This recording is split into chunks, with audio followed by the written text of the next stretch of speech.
Bismillahirrahmanirrahim. Jelas ya Pak Ivan ya? Assalamualaikum warahmatullahi wabarakatuh.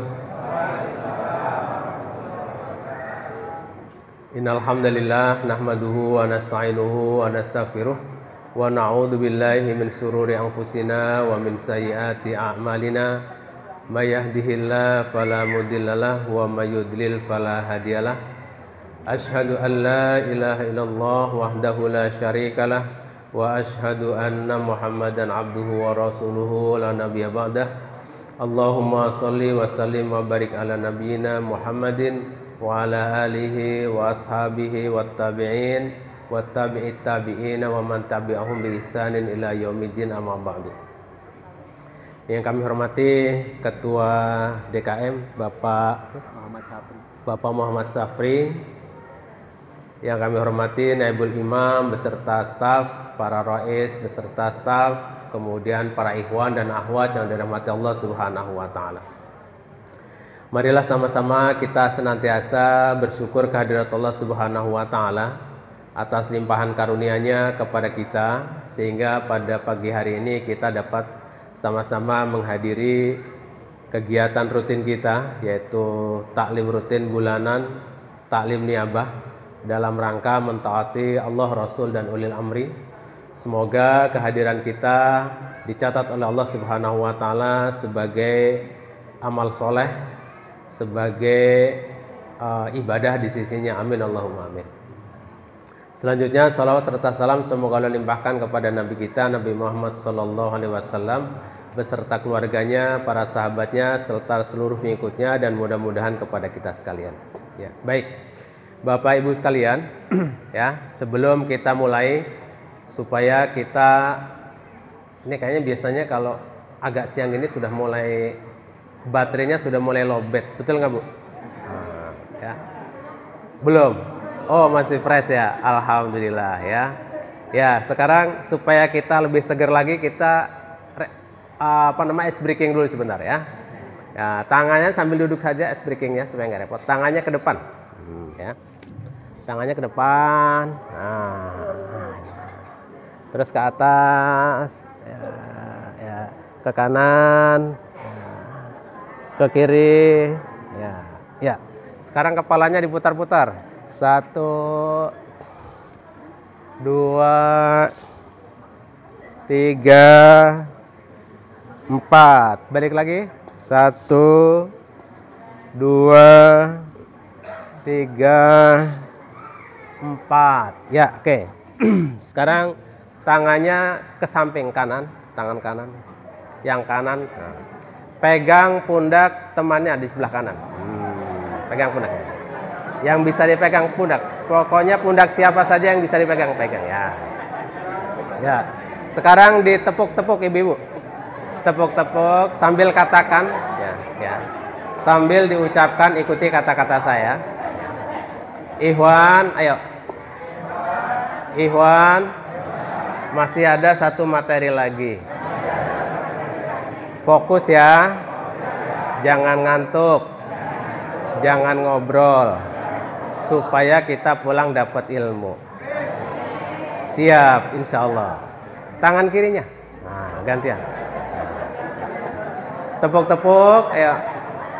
Ikhwan, jangan ngobrol ya. Masih ada satu materi lagi. Fokus ya, supaya kita pulang dapat ilmu. Ya, alhamdulillah ya. Sudah fokus Ibu-ibu? Bisa fokus ya? Alhamdulillah. Ya. Persoalan yang ada di dalam pikiran kita masukin kantong dulu. Semuanya. Nah, ya. Kita kosongkan otak kita, pikiran kita masukin kantong. Sekarang kita fokus ke depan, kita mengkaji firman-firman Allah Subhanahu wa taala. Baik.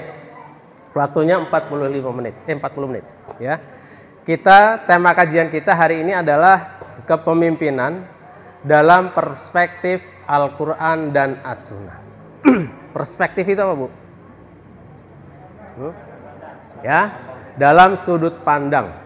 Kepemimpinan dalam sudut pandang Al-Quran dan Sunnah. Ya, kita tebak-tebakan dulu supaya nggak tegang. Nah, ya. Kira-kira Bu, Pak, para ikhwan, Naib ngasih tema ini kepada kita, ya.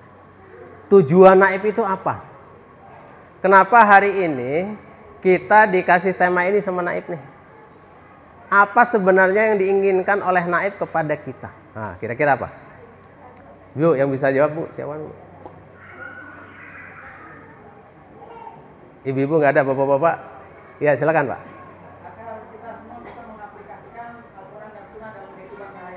Agar bisa mengaplikasikan Al-Quran dan Sunnah dalam kehidupan sehari-hari. Ya, ada lagi? Rais, tadi ngajeng? Untuk menyelesaikan masalah di masyarakat. Ya, ya, semuanya benar. Tujuannya tidak lain supaya kita memahami tentang kepemimpinan, ya, dan kita bisa melaksanakannya sesuai dengan Al-Quran dan Sunnah. Pertanyaannya sekarang, di sini pimpinannya siapa? Nah, yang pimpinan di sini siapa? Coba angkat tangan yang pimpinan. Nah. Yang pimpinan siapa Bu di sini Bu? Naib, siapa lagi? Rois, siapa lagi? Wali, siapa lagi? Mundir. Nah, siapa lagi? Oh, kalau gitu yang lain nggak perlu dong. Ya, para suami. Coba kita lihat next. Ya, sebenarnya lanjut satu lagi. Nah, siapa yang disebut pemimpin oleh Rasulullah? Nih ya, yang disebut oleh Rasulullah pemimpin itu yang pertama adalah kullukum ra'in wa kullukum mas'ulun an ra'iyatih. Setiap kalian, setiap individu kalian itu adalah pemimpin dan akan dimintai pertanggungjawaban tentang apa yang dipimpinnya. Jadi siapa yang pimpinan itu Bu? Kita semua adalah pemimpin dan kita akan dimintai terhadap apa yang kita pimpin. Ini satu yang pertama. Kemudian yang kedua, wal amiru alladzi 'alan nas ra'in wa huwa mas'ulun an ra'iyatih. Wa huwa mas'ulun 'alaihim. Kalau dalam hadis yang lain, wal imamu ra'in wa mas'ulun an ra'iyatih. Imam, nah, itu adalah pemimpin dan akan dimintai pertanggungjawaban tentang apa yang dipimpinnya. Yang kedua tadi siapa? Yang pertama, individu kita adalah pemimpin. Yang kedua tadi siapa? Imam. Yang ketiga, wazauju ra'in warrajulu ra'in ala ahli baitihi wa huwa mas'ulun anhum. Ya. Seorang laki-laki, seorang suami maksudnya, adalah pemimpin di dalam rumah tangganya dan akan dimintai pertanggungjawaban tentang apa yang dipimpinnya. Yang keempat, wal mar'atu ra'in fi baiti zaujiha wa mas'ulatun an ra'iyatiha. Yang keempat, seorang wanita itu, maksudnya seorang istri, adalah pemimpin dan akan dimintai pertanggungjawaban tentang apa yang dipimpinnya. Tuh, ya. Jadi kalau kita melihat siapa sebenarnya menurut Al-Quran dan Sunnah yang dimaksud pemimpin adalah empat tadi. Individu kita pertama, yang kedua imam dan seluruh bitonahnya, imam beserta stafnya, di bawahnya lagi walul imam beserta stafnya, di bawahnya lagi naibul imam beserta stafnya, di bawahnya lagi rois beserta stafnya, mundir beserta staf. Itulah pemimpin. Ya, jadi ada empat. Ya. Kalau kita kaitkan dengan surat Al-Baqarah ayat 30, ya. Dalam surat Al-Baqarah ayat 30, wa idz qala rabbuka lil malaikati inni, naik ke atas. Ya. Wa idz qala rabbuka lil malaikati inni ja'ilun fil ardi khalifah. Ketika malaikat berkata, Wa idh qala ketika Tuhanmu berkata kepada para malaikat, ya, inni ja'ilun fil ardi khalifah, sesungguhnya aku akan menjadikan di muka bumi ini adalah khalifah, ya, pemimpin, khalifah, ya. Nah, maka para ikhwan sekalian, next lanjut, ya. Tadi, nah, ya, kalau kita padukan antara Al-Baqarah ayat 30 dan hadis tadi, maka pemimpin yang pertama adalah setiap individu kita. Pertanyaannya, individu kita siapa yang dipimpin? Kalau kita memimpin diri sendiri, berarti diri kita adalah pemimpin terhadap diri kita sendiri, berarti kita harus memimpin diri kita. Dalam At-Tahrim ayat 6 disebutkan ku anfusakum, jagalah diri kamu sendiri. Pemimpin itu tadi apa? Dijelaskan oleh Amir Majlis. Kepemimpinan itu adalah apa? Pekerjaan bagaimana memotivasi, bagaimana mengarahkan seseorang, ya, supaya perilaku kita, hidup kita itu sesuai dengan tujuan hidup kita.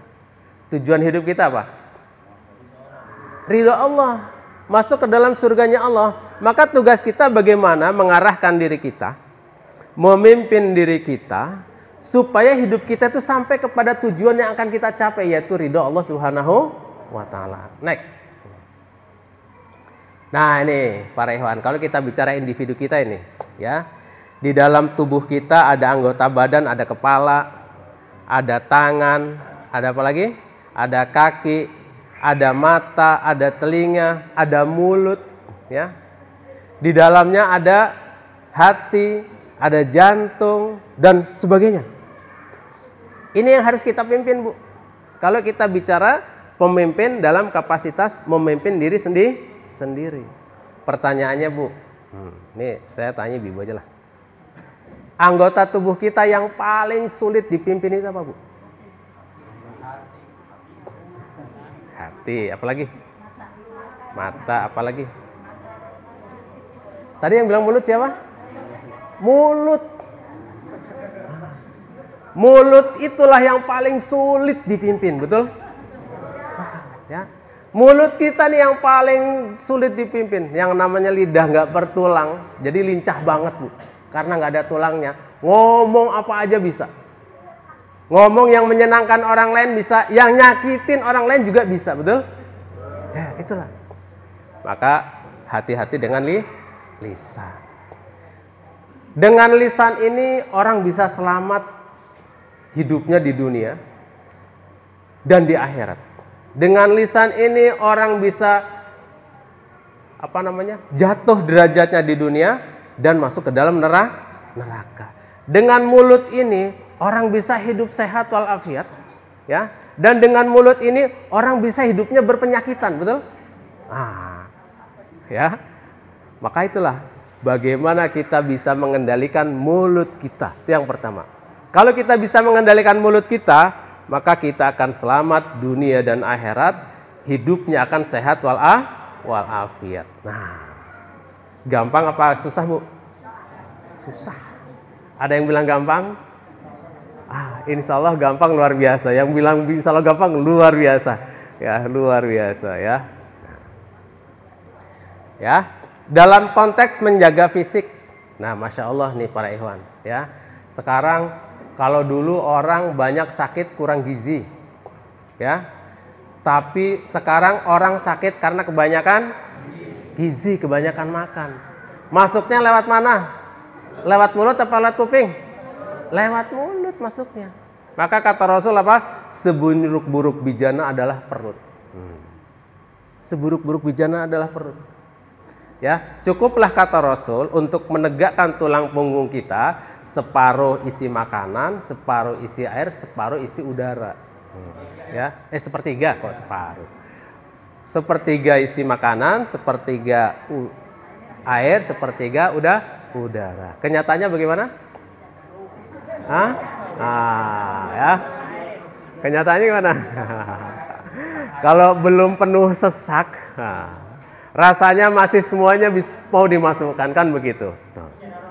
Nah ini para ikhwan. Padahal Masya Allah, semua ini adalah amanah yang Allah berikan kepada kita. Jantung kita, hati kita, ya, perut kita, paru-paru kita, itu amanah dari Allah Subhanahu wa Ta'ala. Kalau kita tidak melaksanakannya baik, berarti melaksanakannya dengan baik, berarti kita menjaga amanah Allah atau tidak? Tidak menjaga amanah Allah. Masya Allah. Di sini alhamdulillah nggak ada yang ngerokok ya, para ikhwan ya. Alhamdulillah. Ya. Ya. Hah? Ya. Ya. Kalau orang merokok, ya, ini kira-kira merusak anggota tubuh kita atau menjaga? Wah, kali ibu paling kencang jawabnya, merusak. Tapi bapak-bapak kayaknya jawabnya takut-takut nih. Ya. Nah, itu salah satu perilaku bagaimana ya kita tidak menjaga amanah yang Allah berikan kepada kita. Padahal itu harus dijaga amanah Allah itu. Bagaimana caranya menjaga amanah Allah berupa tubuh ini, kepemimpinan tubuh ini? Bagaimana? Kuncinya dua. Kata Allah ya, kulu wasrobu wala tusrifu. Makanlah dan minumlah apa saja yang Allah berikan kepada kita. Kuncinya wala tusrifu, jangan berlebih-lebihan. Ya, kuncinya. Kalau kita makan nggak berlebih-lebihan, insya Allah kita akan sehat walafiat. Kita jaga amanah Allah berupa kekuatan tubuh kita. Kemudian selain itu kesehatan jasmaniah, rohaniah kita. Rohaniah kita juga harus dijaga supaya, karena yang mengendalikan anggota tubuh kita adalah rohani kita. Bagaimana caranya? Dengan banyak membaca Al-Quran dan taklim. Next. Ya. Nah, kan tadi ayatnya ini ja'ilun fil ardi khalifah, di muka bumi. Termasuk lingkungan sekitar kita. Itu yang menjadi amanah Allah Subhanahu wa Ta'ala untuk dirawat, dijaga. Betul Pak Rehan? Sekarang kalau kita lihat air di Jakarta, di sungainya bagaimana? Masya Allah. Ya. Bukan cuma hitam, gelap ya Ustaz ya. Gelap, Masya Allah. Itu Masya Allah ya, kalau kita kaji Al-Quran, khalifah itu bukan hanya sekedar kepemimpinan seorang yang memimpin, tapi sampai ke sini bagaimana kita menata lingkungan kita, ya, supaya lingkungan kita menjadi lingkungan yang apa sih, asri, yang nyaman, ya. Nih ya, nah ini Masya Allah ya, para ikhwan sekalian. Nah maka setiap orang ikhwan kita yang sudah di dalam jamaah, ya tadi disampaikan oleh Ustaz Minfaullah, yang sudah berjamaah, sudah mengangkat seorang imam, harus mempunyai karakteristik yang Qur'aniyah, harus mempunyai karakteristik yang Islami. Bagaimana menjaga lingkungan? Karakternya bagaimana? Hidup bersih, hidup sehat. Maka rumah-rumah ikhwan ini harusnya menjadi rumah percontohan, Naib. Betul nggak, Naib? Ya, menjadi rumah percontohan, yang rumah paling bersih. Rumah siapa? Oh, rumahnya ikhwan kita. Ya, rumah yang paling bersih. Kenapa? Ini amanah Allah, khalifah seperti itu. Ya, ini Majelis Uhwah nih harusnya yang bikin program lomba rumah ikhwan yang terbersih. Nanti dapat piala bergilir dari Naibul Imam. Wah, Masya Allah ya. Next, lanjut. Nah, kita karena waktunya mepet, kita agak sedikit-sedikit, singkat-singkat. Lanjut. Ya. Yang kedua, balik lagi. Kepemimpinan dalam skup yang kedua, tadi disebutkan. Ya, kita nanti imam terakhir. Karena dalam skup yang lebih luas lagi, setelah ku anfusakum diri kita, maka naik lagi, yaitu kepemimpinan di dalam rumah tangga. Nih, ya, ar-rijalu qawwamuna 'alan nisa. Ya, bima faddalallahu ba'dahum 'ala ba'din wa bima anfaqu bi amwalihim. Seorang laki-laki adalah pemimpin bagi wanita.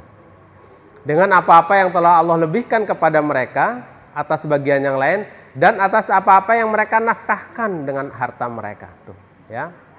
Warrajulu ra'in dalam hadisnya fi ahli baitihi wa mas'ulun an ra'iyati. Seorang laki-laki adalah pemimpin di rumah tangganya dan akan dimintai pertanggungjawaban tentang apa yang dipimpinnya. Nih, Masya Allah, ya.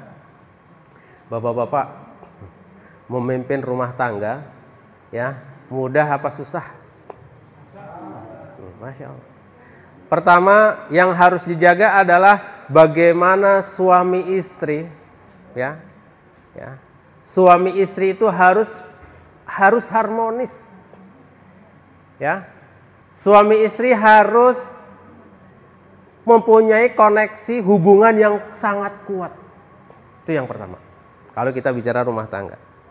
Kemudian yang kedua, orang tua itu juga harus mempunyai koneksi yang sangat kuat kepada anak-anaknya. Betul? Betul Pak Rewan? Betul Pak Rewan? Ya, next. Sekarang saya tanya. Ibu, lanjut. Ya, lanjut. Ya. Saya tanya ibu-ibu, ya. Ibu-ibu punya waktu berapa lama untuk ngobrol dengan suaminya dalam satu hari? Ya. Bapak-bapak punya waktu berapa lama untuk ngobrol sama istrinya dalam satu hari berapa lama? Saya terus terang prihatin Bu, Bapak Pak Ikhwan ya. Mendengar ada ikhwan datang ke saya. Sudah usia pensiun. Ini istri saya begini. Ini istri saya begini. Aduh, saya pusing gimana caranya. Kita dinasehatin, diarahkan, ya kan? Istrinya juga sama, kita ketemukan, diarahkan. Sudah usia pensiun, sudah tinggal menikmati masa tua, ujungnya pisah juga. Masya Allah, ya. Kenapa? Karena komunikasi. Ya. Ada anak yang mengadu, duh ayah saya itu nggak punya waktu, nggak pernah ngobrol sama anak saya, sama saya. Ya saya beginilah cari teman yang lain. Akhirnya temenannya cari anak tongkrongan. Nah, sekarang ada istilah fatherless, ya, motherless, kan gitu Pak Rehan ya. Ya, anak orang tua sih secara fisik ada. Secara fisik ada bapaknya, ada ibunya, tapi dia merasa seperti nggak punya sosok ayah. Merasa nggak punya sosok seorang ibu, betul? Kenapa? Karena jarang berkomunikasi. Padahal ayatnya menyebutkan surat Al-Hajj ayat 70-71, ya. Ya ayyuhalladzina amanu Ya ayyuhalladzina amanu ittaqullah wa qulu qaulan sadida. Hai orang-orang yang beriman, bertakwalah kepada Allah, wa qulu qaulan sadida, ucapkanlah kalimat yang benar. Ya, artinya apa? Bagaimana kita bisa bertutur kata dengan benar, Masya Allah. Bertutur kata dengan benar berarti bagaimana kita berkomunikasi dengan baik. Kalau komunikasinya sudah baik, kata Allah, yuslih lakum a'malakum wa yaghfir lakum dunubakum. Allah akan memperbaiki amal perbuatan kamu. Ya. Wa yaghfir lakum dunubakum, dan Allah mengampuni dosa-dosa. Nanti akan menjadi baik, kata Allah, kalau komunikasinya baik, ya. Ini ada ibu-ibu, ya. Atau ada anak, ya. Nih bapak sama sekali nggak peduli sama saya nih. Bapaknya maunya anaknya sekolah di pesantren, harus jadi ustadz, harus jadi hafidul Quran, kan gitu Pak ya. Ternyata anaknya senangnya ngoprek motor. Nyambung nggak kira-kira? Nah, pokoknya kamu harus jadi ustadz, harus hafal 30 juz. Berangkat dia. Tapi kira-kira berangkat sampai di pesantren, belajar nggak dia, Bu? Nggak belajar. Ya, kenapa? Nggak ada komunikasi. Kalau ada komunikasi, ya saya tuh senangnya ngoprek motor. Saya tuh senangnya teknologi. Kalau saya suruh belajar teknologi, sampai apapun saya jabanin ya. Kalau sudah begitu apa? Oh ya sudah nak, kamu jadi ahli teknologi nggak apa-apa, tapi kamu harus menjadi pejuang pembebas Masjidil Aqsa. Nah, gitu para ikhwan, komunikasi. Walaupun dia menjadi insinyur, tapi insinyur yang solih. Walaupun dia menjadi dokter, tapi dokter yang solih, dokter yang pejuang. Karena nanti para ikhwan sekalian, pejuang pembebas Masjidil Aqsa itu bukan hanya mereka yang ada di Palestina saja, ya. Mungkin anak-anak kita nanti akan dikirim oleh imam untuk menjadi pejuang pembebas Masjidil Aqsa. Betul nggak? Betul, para ikhwan. Sekarang de facto kenyataannya berapa banyak anak-anak muda Gaza yang sudah habis dibom oleh Yahudi Zionis Israel. Sekarang sudah nggak ada, sudah habis. Hari ini mereka sedang dihancurkan dengan kelaparan, dilaparkan oleh Yahudi Zionis Israel. Dan sekarang mungkin yang tersisa tidak banyak lagi. Mungkin ke depan putra-putri kita yang akan menjadi para pejuang di sana. Maka yang dibutuhkan apa? Bukan cuma hafidhul Quran, bukan. Ya. Bukan hanya orang yang hafal Al-Quran, bukan yang cuma bisa nukang. Mungkin ke depan dibutuhkan ahli senjata, dokter, ahli kimia, ya, ahli nuklir mungkin seperti itu. Itulah yang dibutuhkan. Nah, maka kepada putra-putri kita bagaimana? Ya kita harus apa? Qaulan syadida, komunikasi sama anak-anak. Nah, kamu ini kok dia suruh ke pesantren, tapi di pesantren kabur lagi, ya kan? Badung amat sih kamu. Balik lagi sana.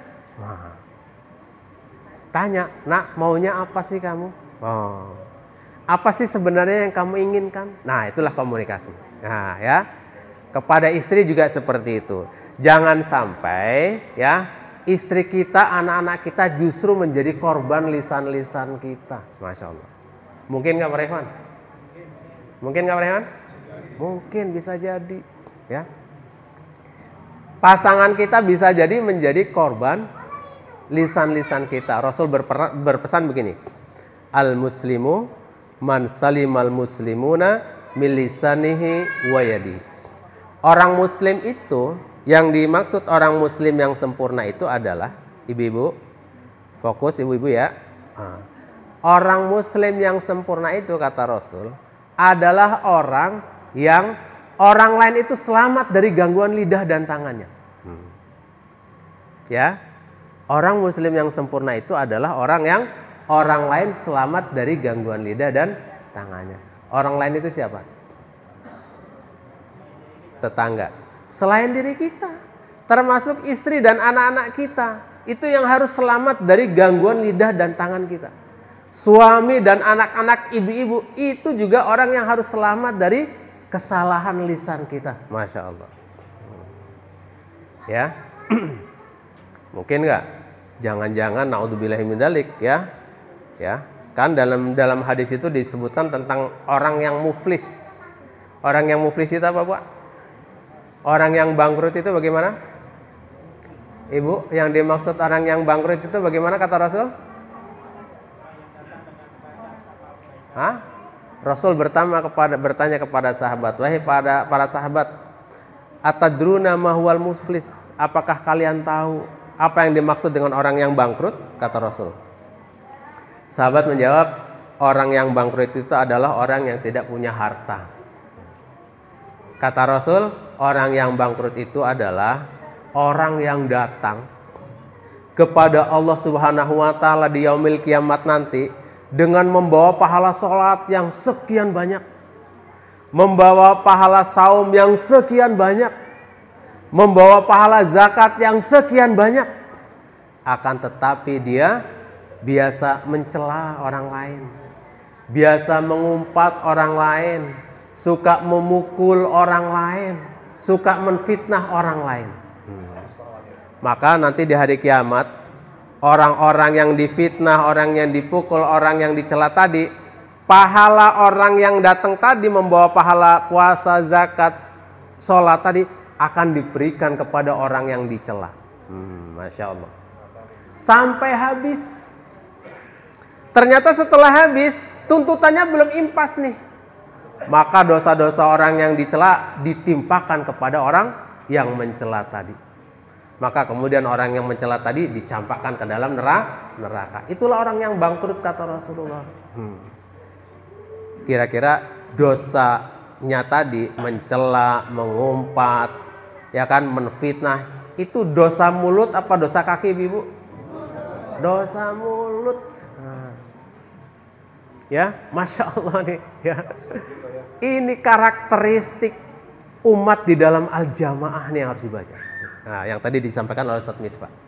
Karakteristik ikhwan di dalam al-jamaah, bagaimana dia bisa menjaga lisannya. Agar lisan yang keluar, bahasa yang keluar adalah bahasa-bahasa yang mendatangkan rahmat. Bahasa-bahasa yang mendatangkan kasih sayang, bukan bahasa yang menyakitkan. Maka ibu-ibu hati-hati ya.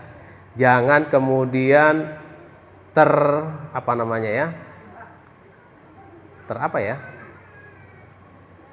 jangan salah paham dengan apa yang disampaikan oleh Dokter Aisyah. Suka dengar ceramah Dokter Aisyah nggak?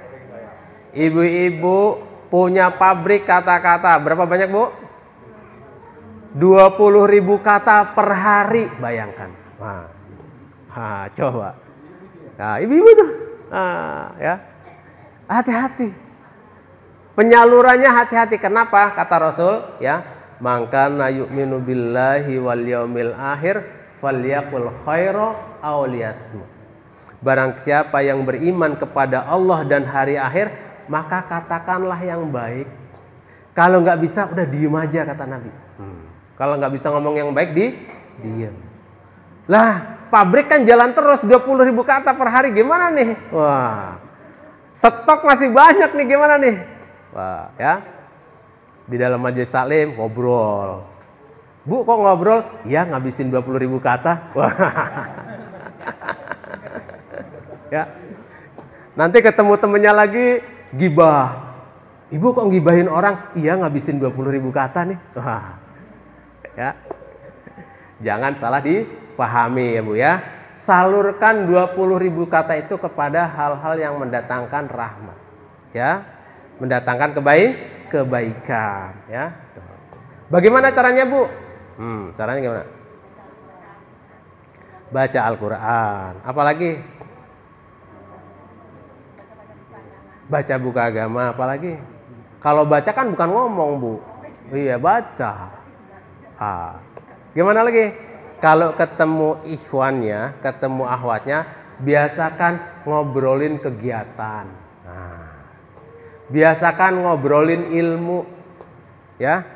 Bu, kemarin itu pas Salim Niabah, ya, Ustadz menyampaikan tentang bab tahsinul Quran.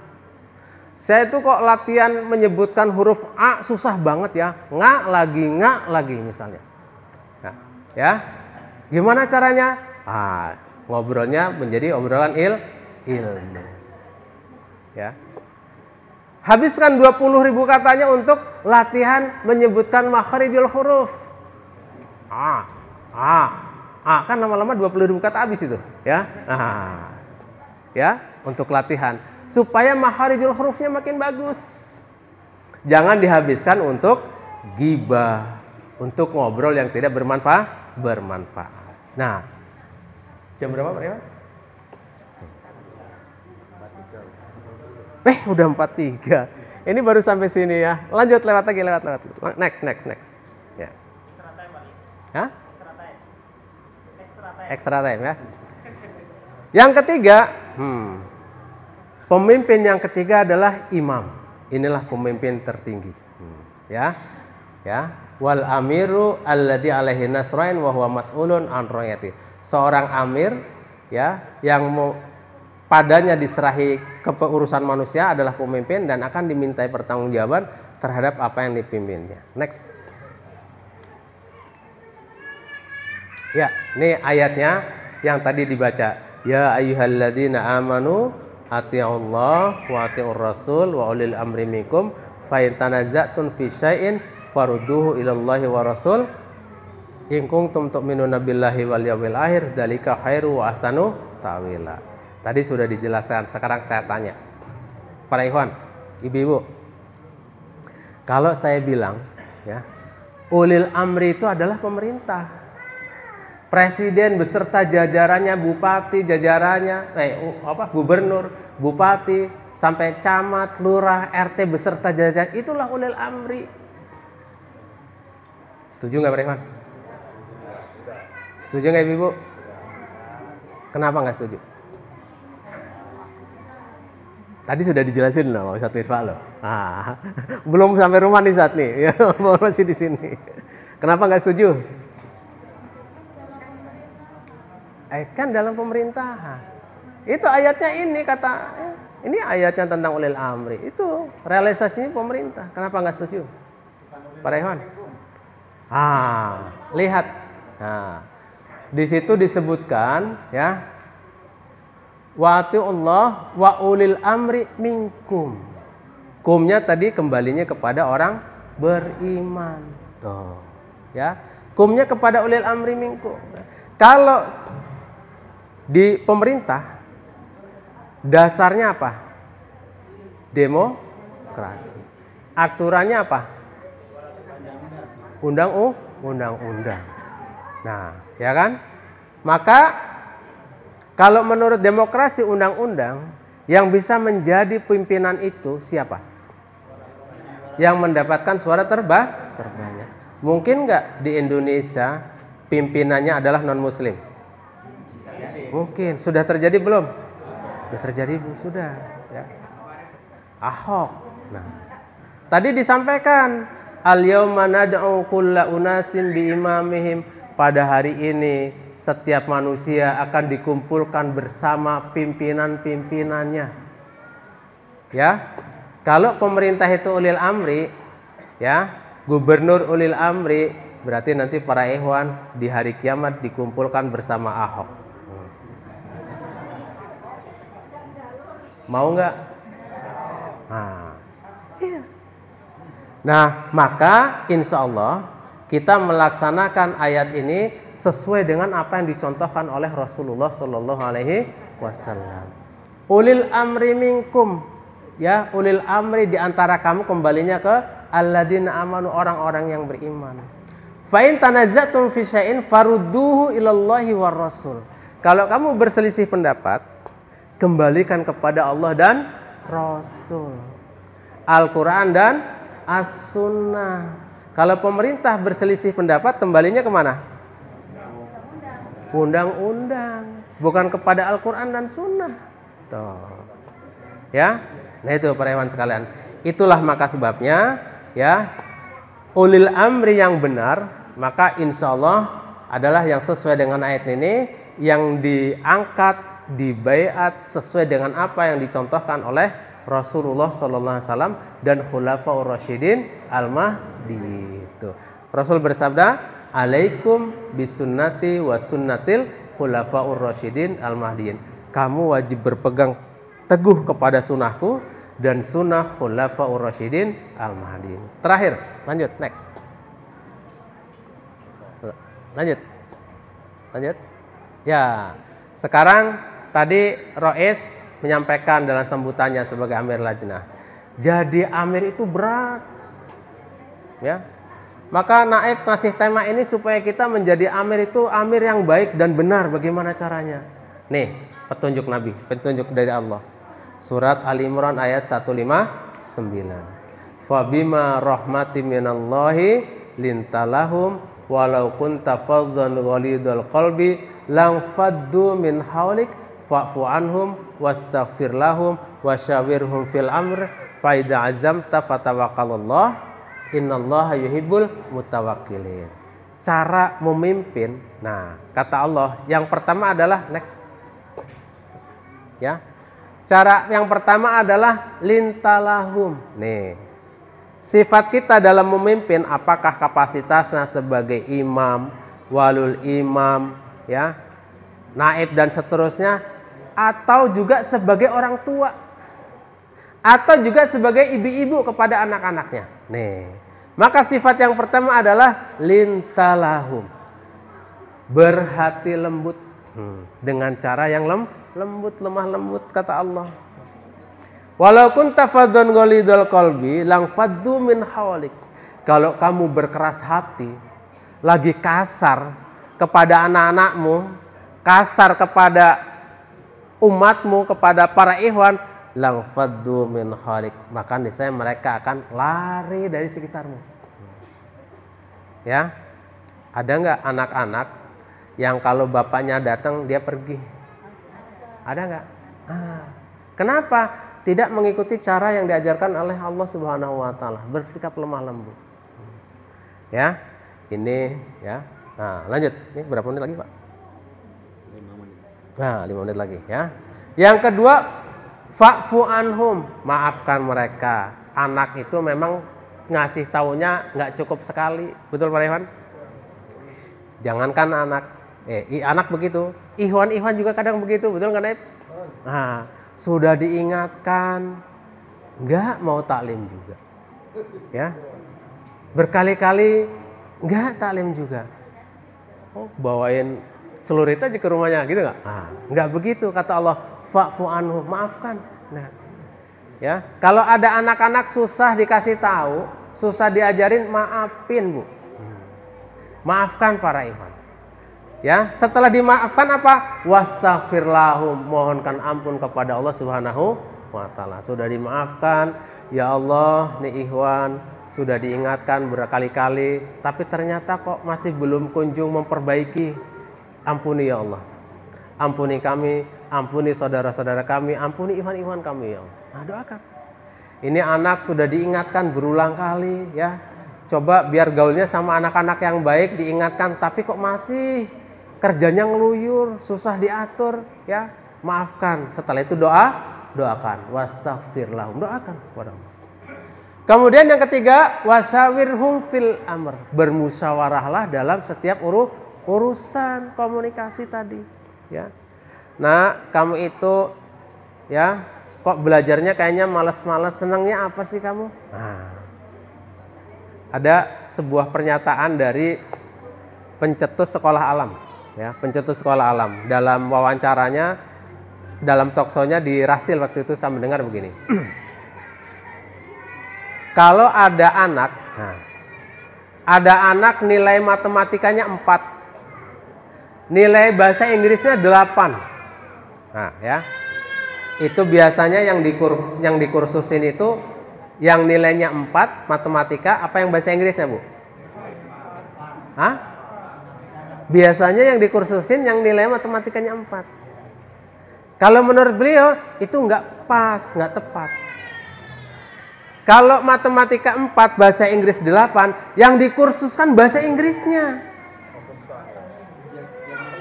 Supaya dia bisa menjadi maestro bahasa Inggris. Nah, kalau yang namanya anak nggak suka matematik, dikursusin kayak apa, tetap aja dia nggak suka, namanya sudah nggak suka. Itu. Ya, tapi kalau anak sukanya di bahasa Inggris, kursuskan supaya dia bisa menjadi maestro bahasa Inggris, bisa menjadi ahli bahasa Inggris. Nah ini para ikhwan, kadang-kadang kita lupa, ya. Maka ya kepada anak-anak, kepada para ikhwan semuanya, wasyawirhum, bermusyawarah, diajak ngobrol. Ikhwan maunya gimana? Punya kendala apa? Ya, apakah punya masalah? Apakah ada yang bisa dibantu? Anak-anak juga sama, tanyakan kepada mereka, nak kamu maunya apa sih? Kamu sukanya apa? Ayo yang kamu suka kita kita support, ya.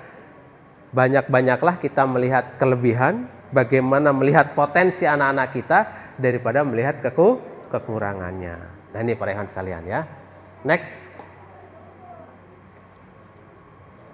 Ya. Lanjut lagi. Lanjut. Nah, selanjutnya di surat Ali Imran 159. Ini di surat An-Nahl ayat berapa? 125. Mendidik anak-anak, memimpin anak-anak, memimpin masyarakat itu harus dengan cara bagaimana? Bil hikmah, dengan ilmu. Maka pemimpin itu harus punya banyak ilmunya. Ini anak saya kok keras sekali ya. Gimana caranya? Kalau saya dengan cara yang keras, makin mental dia. Api dilawan api, makin gede apinya, kan begitu para ikhwan. Bagaimana caranya? Nah, berarti harus dengan lemah lembut, bil hikmah. Wa mau'izatil hasanah, dan ilmu yang baik, penjelasan yang baik. Oh, memang dia bandel itu ya karena dia belum paham. Sudah diajarkan berapa kali, diingatkan berapa kali, dia nggak berubah. Oh, mungkin dia nggak paham. Kasih penjelasan. Nah, kalau kamu ngerokok ya, maka dampak akibatnya diri kamu rusak. Sekarang kamu belum merasakan, tapi jangka panjang akan rusak. Nih contohnya. Jangan. Yang kedua, kalau kamu ngerokok dekat dengan narkoba, nak, ya. Nah. Kalau kamu narkoba, hancur hidup kamu. Contoh, nih, itu mau'idah hasanah. Kasih pemahaman, kasih penjelasan yang baik. Wajadilhum billati hiya ahsan. Kalau dia bantah, kasih argumentasi yang lebih baik. Nah, inilah bagaimana metodologi yang diajarkan oleh Allah Subhanahu wa taala kepada kita untuk memimpin anak kita, memimpin rumah tangga kita, dan lebih tinggi lagi dalam memimpin umat. Kalau nggak berubah juga gimana? Faida azamta wa tawakkal 'ala Allah, ya. Kalau kamu sudah lakukan itu semuanya, ya, hasilnya serahkan kepada Allah Subhanahu wa taala. Doakan, ya. Naib nggak usah terlalu pusing. Jangan sampai naib kurus mikirin umat, nggak usah naib. Ya. Kalau memang sudah disampaikan nggak berubah juga, serahkan kepada Allah. Ya Allah, saya mampunya segini ya Allah. Hasilnya aku serahkan kepada Engkau ya Allah. Sambil didoakan. Nah, fatawakkal 'ala Allah. Nah, ini para ikhwan sekalian, ya, materi yang dapat saya sampaikan pada kesempatan pagi hari ini. Ya, kalau kita mau kaji lebih detail, lebih dalam, ini butuh beberapa kali pertemuan, ya. Poin yang pertama, kapasitasnya sebagai pemimpin individu. Poin yang kedua, sebagai pemimpin dalam keluarga. Poin yang ketiga, pemimpin dalam arti memimpin umat. Nah, itu babnya panjang lagi, Naib, ya. Mudah-mudahan nanti bisa didetailkan dalam kegiatan taklim-taklim niabah yang akan datang. Demikian para ikhwan sekalian. Ibu-ibu bisa dipahami, Bu?